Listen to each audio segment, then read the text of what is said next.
Health discrepancies with limited resources. I am Kelsey Pelletier, a second-year osteopathic medical student. I'm Sarah Bonica, a first-year occupational therapy student. And I'm Eliza Haniff, a fourth-year dental student. Our patient is Alex Simpson. She's in her mid-20s. She has a family history of substance misuse and relational losses, and at this point she is effectively homeless and unemployed. She was referred to our clinic. For medical, our patient presented to the emergency department between our first and second visits with dehydration. As providers, we need to make sure we're asking our patients about the physiological requirements for survival. For Alex's medical challenges, she had challenges with transportation, insurance, and medications. She had a comprehensive past medical history, but her chief complaint today was her periodontal disease with visible decay on her front teeth. For medication, she used to take valacyclovir, but it was discontinued due to lack of access. She also takes Tums as needed, which we recommended famotidine. For social, she used alcohol and cannabis for her anxiety. Her support system is her friend Bobby.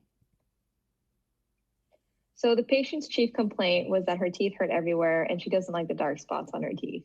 And she also presents with a burning feeling on the roof of her mouth that is brought on by stress. Her pain is a 5 out of 10 on the pain scale, and it worsens with cold stimuli, and it presents as a dull ache throughout the mouth. She feels embarrassed by her broken down teeth, and she does not have a set oral hygiene routine. So typically when a patient presents to the emergency clinic for a dental visit, we follow an emergency protocol, and that we use that to help draw certain key answers from Alex.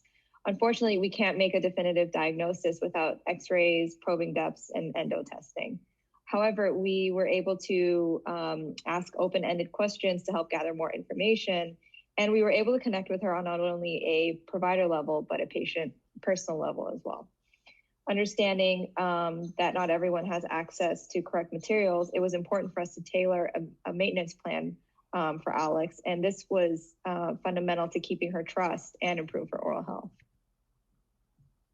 As Alex was very timid, OT and the interprofessional team worked through the entirety of both telehealth sessions to build a relationship with her and determine which occupations or activities were most meaningful. Those activities were determined to be friends and animals. Her occupational goals were finding employment, finding housing, and relieving her symptoms of pain. The outcomes that we had in the short time with her were opportunities for housing, work, and volunteer, determining her intrinsic and extrinsic points of motivation, evaluating her social environment, providing opportunities to facilitate meaningful occupational engagement, incorporating water into her daily routine to avoid any instances of dehydration in the future. Health discrepancies.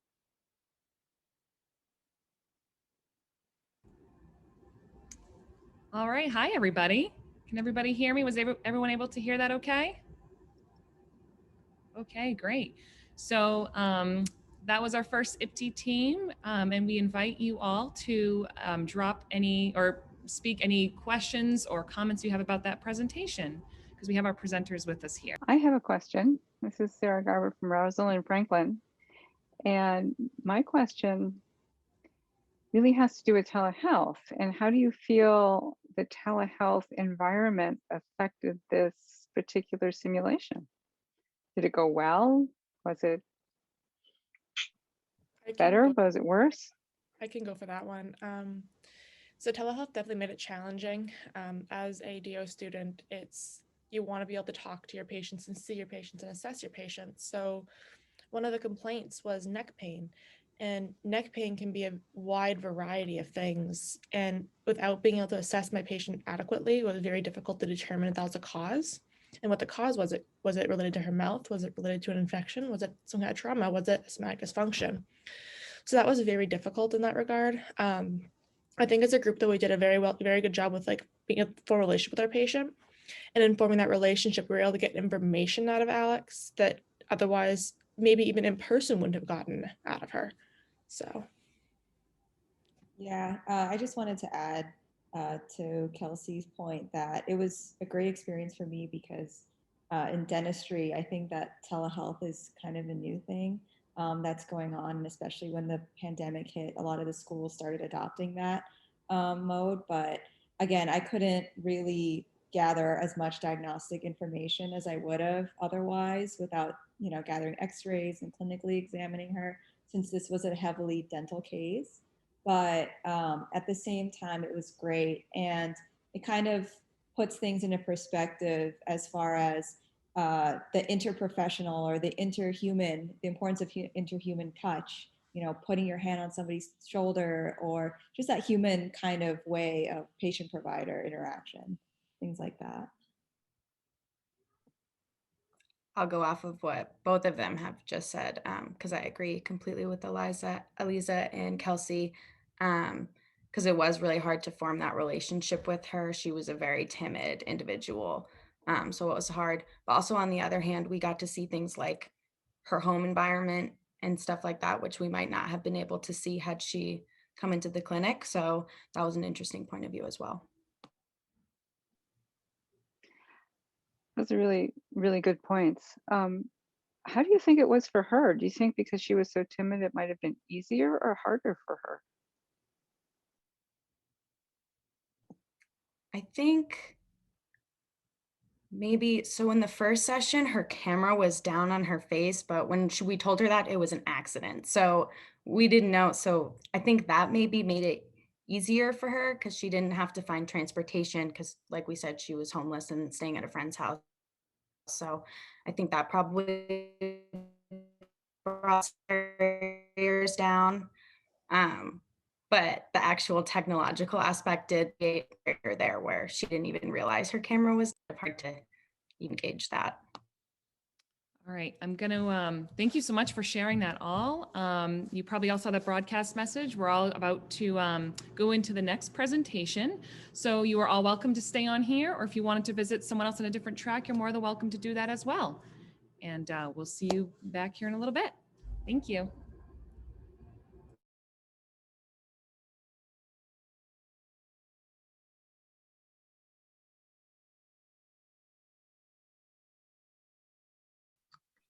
We did our poster on our IPD experience, entitled our poster, The Interprofessional Collaborative Approach to Treating and Supporting an Underserved Patient Through Telemedicine. We had Elena George, a social work student, Miriam Lakhani, a dental student, Tamara Brusso, a physician assistant student, and Sarah Manuels, a pharmacy student. The patient was a 20-year-old non-binary individual who was seeking treatment for dental pain through a dental office, who was then referred to a community health clinic for further physical and psychosocial evaluation. I will now talk about our interprofessional collaboration and learning points. Elena. Go ahead. So Alex was greeted by the team with unconditional regard in hopes of creating a safe space for dialogue through open-ended questions. Balancing Alex's motivation to change by placing value on the importance of the issues and the confidence in changing current behaviors. As a pharmacy student, we assess the patient's current medications used for both OTC, prescription, and recreational use and supplemental use, and ensure the medication's appropriateness due to current and previous indications. For dental, we assess the patient's level of decay through open-ended questions, explain the difference between gingivitis and periodontitis, and counsel the patients to not eat sugary foods or Tums before bedtime without brushing teeth. As a physician assistant, we assessed the patient's chief complaints and then provided home therapies and did the Epley maneuver over on the right while the patient was at home and we were on telemedicine. We'll now look at the process of motivational interviewing and the context clues that helped us treat the patient.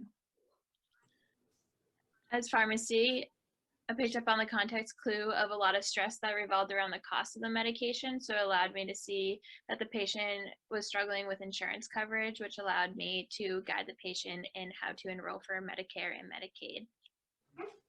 Accepting Alex's ambivalence by their visual cues of physical distancing through wearing their hood and going off camera multiple times. Developing a partnership with Alex by evoking strengths and use of reflective listening skills was critical.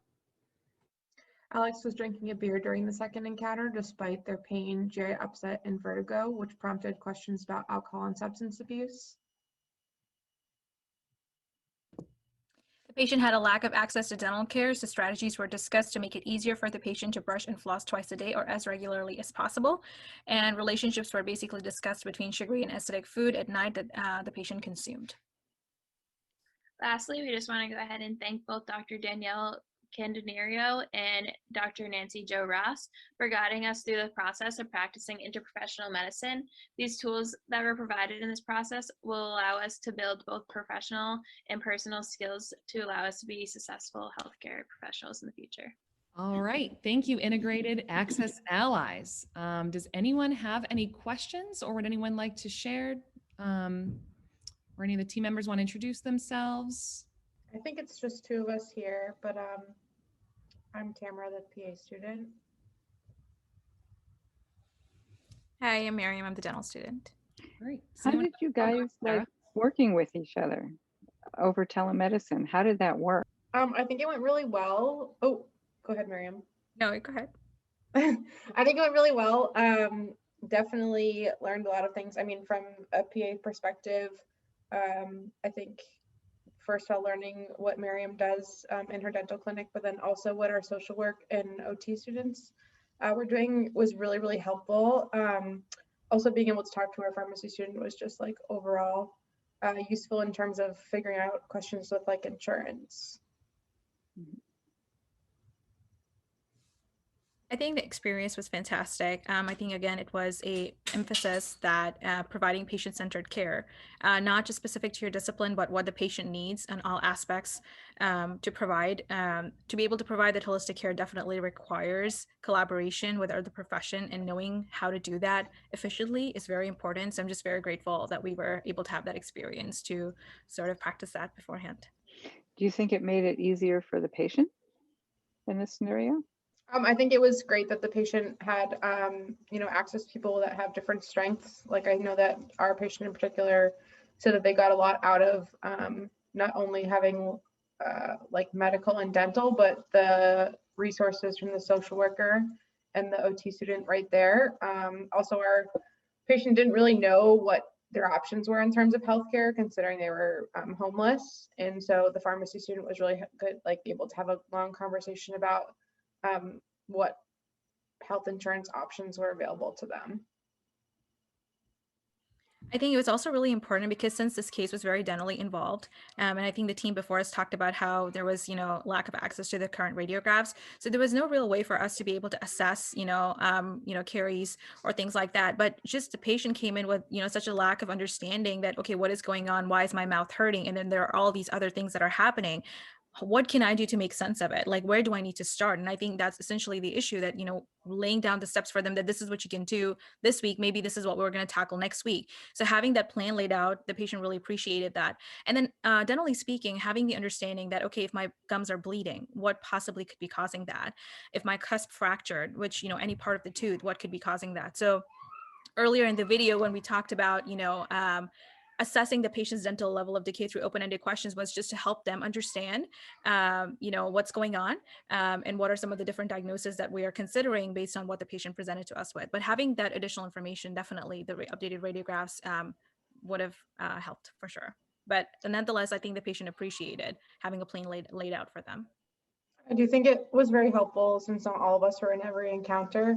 I think I may have been one of the first people to notice that our patient was drinking a beer during a physical exam. And so I was able to send a chat message to the pharmacy student and kind of be like, this might be a good time to ask some questions about substance abuse, because our patient was saying that they were in extreme pain and was nauseous, but then came to a medical appointment with a beer. Sorry to cut you off, but that's time. We've got to transition to our next presentation. Thank you so much for presenting, and everybody is welcome to stay on if you'd like, or to go to a different track. We'll see you guys in a little bit. Hi, my name is Evelina Stanek, and I will be presenting with one of my teammates, Michaela Busak, about our entire team's experience of exploring interprofessional teamwork and patient care via telehealth. So our objective was to perform telehealth assessment through motivational interviewing and create a care plan as an interprofessional team for a patient experiencing multiple health needs and barriers to access. So our patient, Alex, is a Caucasian male with a past medical history of oral herpes, periodontal disease, vertigo, tinnitus, digestive symptoms, and mental health struggles. He presented to us with pain in his oral cavity and a burning sensation that has been present for a while, but worsened over time. He previously took medication for oral herpes to help with the pain, but has not been able to fill his prescription due to healthcare and health insurance loss and financial inability. He also had complained of other medical needs and symptoms, including heartburn and abdominal pain. His lack of housing and health insurance, as well as access to transportation, has prevented him from being able to see a doctor and a dentist. And his inability to get access to clean water has also resulted in emergency department visits from dehydration. So our goal for the first visit was to build rapport and clarify Alex's concerns and priorities, explore and verify his chart history, and to structure a treatment plan. And the goal for our second visit was to develop more of a concrete health plan and to support Alex's strengths.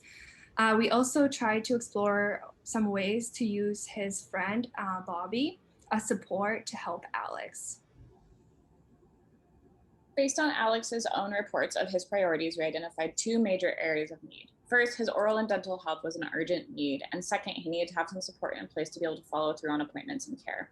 Between our first and second session, Alex was able to get main care all on his own, so that was a huge hurdle that we did not have to navigate as a team.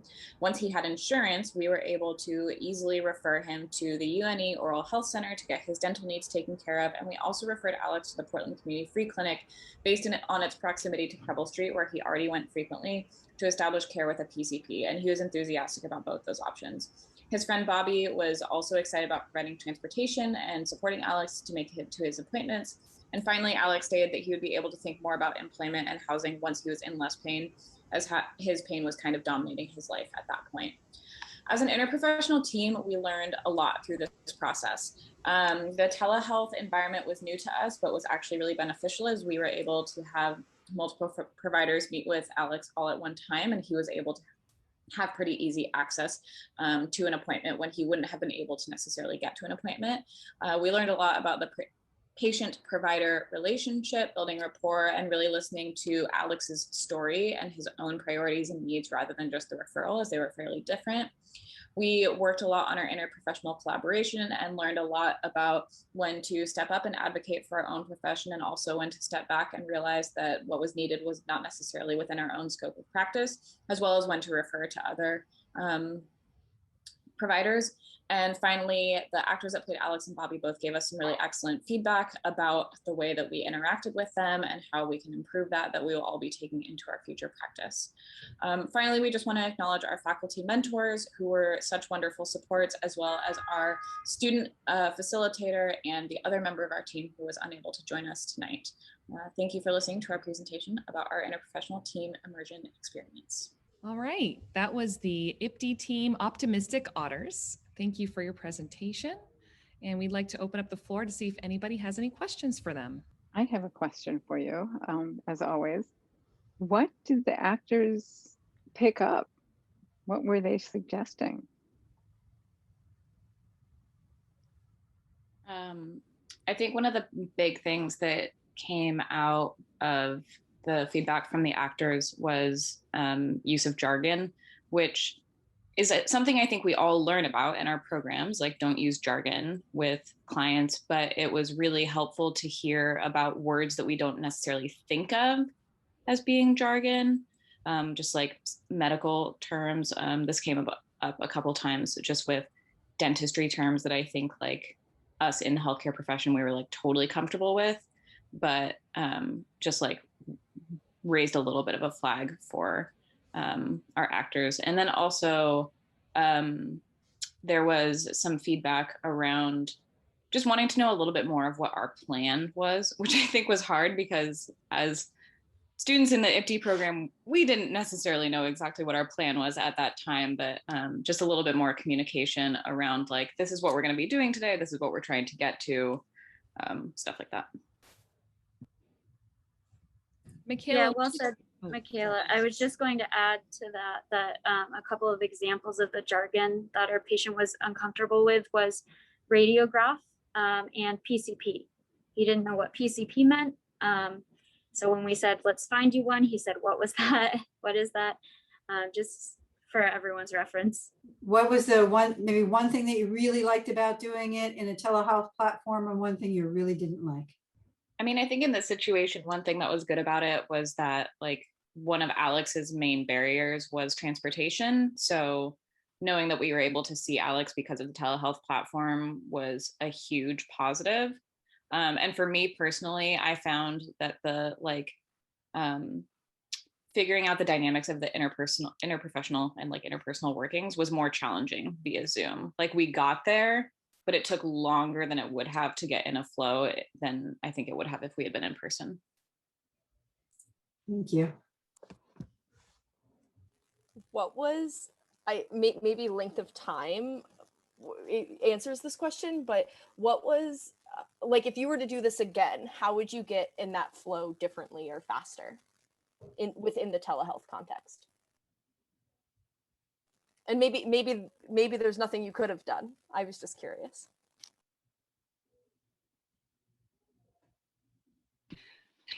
So I think the uniprofessional meeting is really helpful. So I think if I could get done again, so before the meeting, we're gonna we as a group, we're gonna meet first before meeting the patient. So we have the plan laid out. So make the communication or conversation go smoothly. All right, we'll have to pause there real quick because we're about to transition into our next presentation. Thank you all so much for your presentation and for answering such really great questions as well. So for those of you who are here, if you'd like to stick around for the next session, please join us or feel free to go to another session if you'd like. See you all in a little bit. So for our presentation, we focused on motivational interviewing to assess how medical, dental, OT, PA, and social work providers can work interprofessionally to create holistic treatment teams for patients within our communities. As a student social worker, I use MI to assess and treat patients' mental health. Hi, I'm a dental student and we use MI to help improve patients' overall oral hygiene through improving brushing techniques and flossing. Hi, my name is Kelsey and I'm an OT student, and we use motivational interviewing to understand what activities or tasks are important to a patient and how to change their thoughts or behavior. My name is Christy, and as a PA student and as well as for physician students, we can use MI for various patient complaints and to help patients reach their health goals and adhere to treatment plans. Hi, I'm a student physician. Motivational interviewing can be time-consuming to learn to use effectively, but in the long term, it's more productive and efficient than typical methods of change with patients. Just even getting the patient to talk about change, even if they aren't ready to make changes, can be progress. So with all healthcare professionals using this approach and communicating progress with each other, huge changes can be made to a patient's health.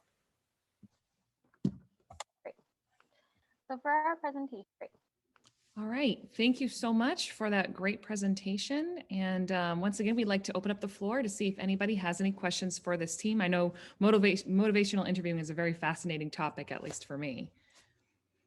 Does anyone have any questions? If you have any team members present here, if you'd like to share how your experience was and what you learned about from each other's professions, maybe a fun fact you learned about each other's professions during this project. Hi, I'm Megan. I'm the dental student. And I really appreciated this experience because I love that we were able to work with other health professionals. And I can see how positive that can be for a patient who has several conditions. And I think if we keep in touch with these other health professionals in different disciplines, it can really help bridge the healthcare continuum for that patient. If anyone else wants to speak to that, they can. I think there's a question in the chat from Tom User. If one of you presenters are able to answer that question. Yeah, my name is Kelsey and I'm the OT student in the presentation. And I think a big component of motivational interviewing that we used a lot was empathy and just understanding our client. Her name was Alex, and just understanding her situation and how she feels. Instead of trying to fix everything at first, just seeing what her concerns were and talking to her and then making decisions and going from there. I have a question. In the telehealth format, how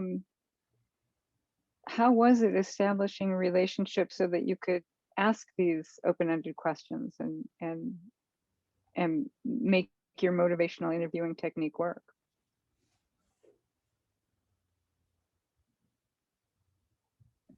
I think that one thing that we tried to do was all introduce ourselves and make sure that Alex felt comfortable and felt comfortable in the setting and talking to us so that she would be able to open up and answer any questions that we had. I think also, I don't know if anyone else wants to speak to that, but I felt like I was really trying to be more expressive so that she could read, or the patient could read our emotion and show that we're really there for her or the patient. And it just felt more exaggerated because you're on a Zoom format and you don't want that person to think of or interpret it the wrong way. Are there any other presenters who would like to share about their experience or what they might have learned about other professions?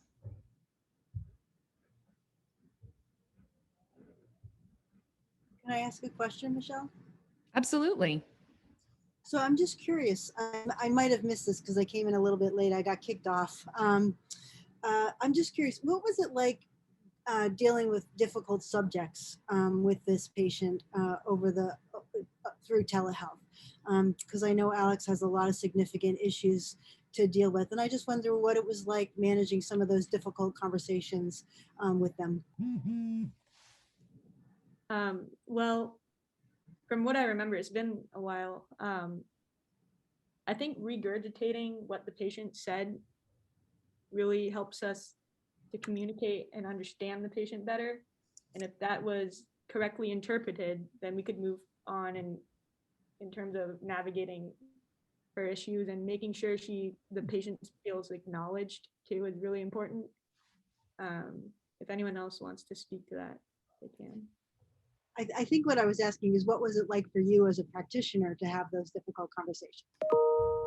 I think it was a little surprising at first, like we weren't expecting it, but once we knew that it was more difficult, we were ready to answer her questions and just to understand where she's coming from, and we got more used to it eventually. Okay, well with that, I think we'll pause here because we're about to segue into our last presentation. So thank you so much, Hopeful Healers team, for sharing your presentation and for answering all these great questions in this conversation.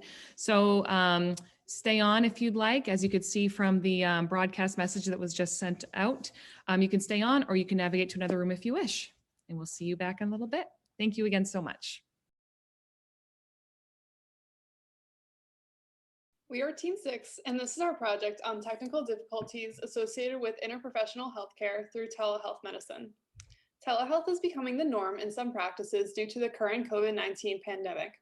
It may look great on the outside by providing access to healthcare providers by the click of a button, but for many people, this is not possible due to lack of technology and stable internet connection. For those who are able to participate, there are a multitude of things that may go wrong. Hi, Wes. Thanks for coming in today. Oh, I think you're still muted. Yeah, there should be a button in the upper right-hand corner of your screen. Yeah, okay, thank you. Okay, perfect. Good job. Hi, Wes. Sorry. Beck. Oh, wait. I'm not sure which one of you I'm supposed to be listening to. Go ahead, Becca. Sorry, just wanted to ask about your arm pain. I was just wondering if you could describe it a little bit for us today. Yeah, so it's kind of Oh, I think you froze. Wes, are you still here with us? Can you hear us? like it shoots down through the. Oh wait, sorry, did my screen freeze? Yeah, so it was a little jumpy. All right, that happens. Yeah. Thanks. So can you tell us a little bit about what's going on with your wrist? Yeah, I'm concerned that I might have heard it again after there's somebody else in the room with you? Oh yeah, he's just looking for his shoes. They're at the front door. I'm talking to you about medical stuff. Like, is this kind of personal? I'm sorry, he just had one question. So we can continue. Okay. So is there anything that's been difficult for you to do throughout your day? Well, yeah, like washing dishes and stuff can be hard sometimes. And Okay. Are you getting texts? Yeah, I'm so sorry. Somebody's going through something. Just try to ignore that if you can. I mean, okay, I just thought you were like, aren't you here to be helping me? I am. I'm so sorry. There's no way to turn that off. I don't know how. What we've just seen are examples of a few of the things that can go wrong with telehealth, technical issues, and other such issues that can come up. Thank you. All right, that was Client-Centered Chameleons, IPTE Team 6. Thank you so much. We now welcome the comments and questions that people may have in the chat. That was almost painful to sit through, but thank you.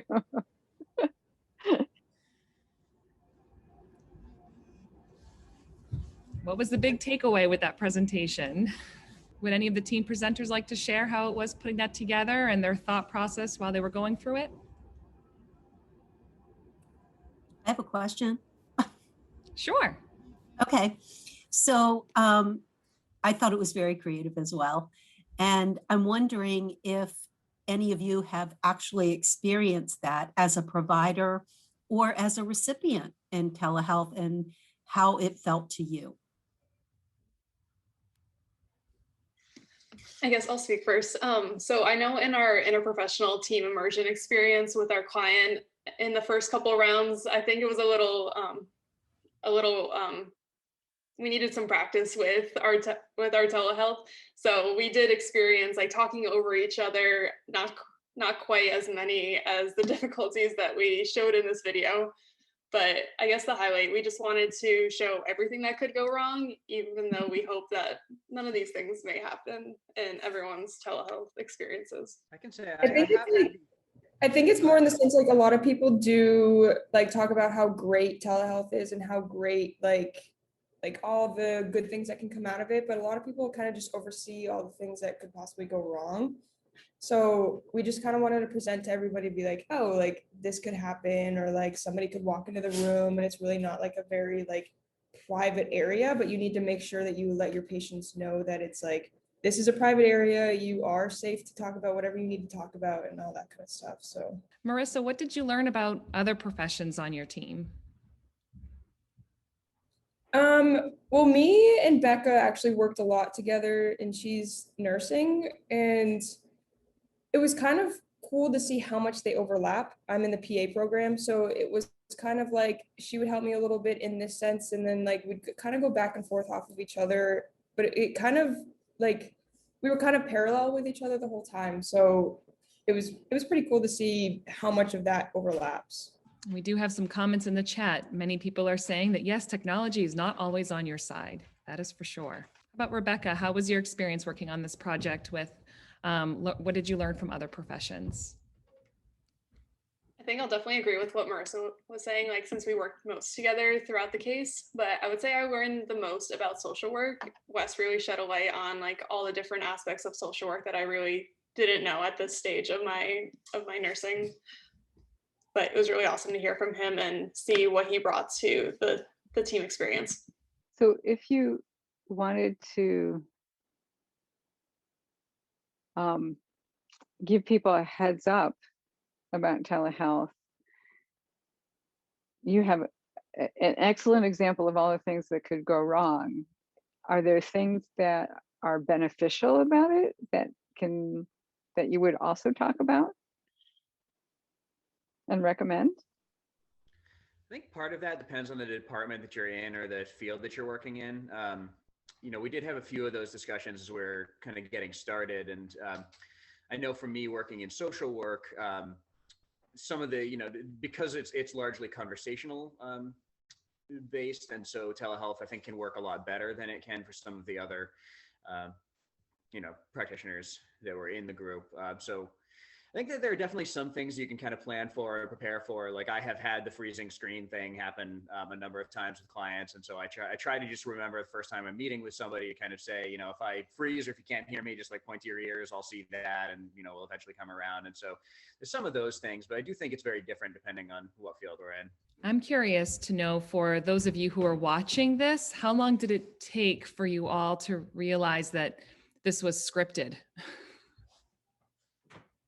Because for me, I think it was halfway through, and I was having this panic because I was coordinating all these videos. And for me, it took me about halfway through till I realized, oh my gosh, this is all script. This is all acted.